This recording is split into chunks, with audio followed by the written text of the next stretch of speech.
భర్తకు తలకొరివి పెట్టిన భార్య. శ్రీకాకుళం జిల్లా పలాస కాపు వీధిలో భర్తకు భార్య తలకొరివి పెట్టిన ఘటన చోటు చేసుకుంది.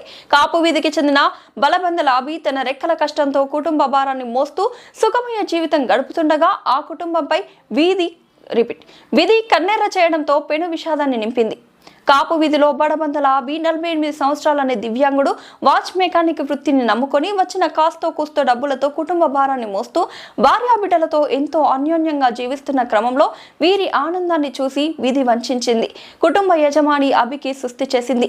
తీవ్రమైన కడుపు నొప్పి తాళలేక ఆసుపత్రిలో చేరిన అభి ఒక్కరోజే వ్యవధిలో చనిపోవడంతో ఆ కుటుంబం వీధిన పడింది.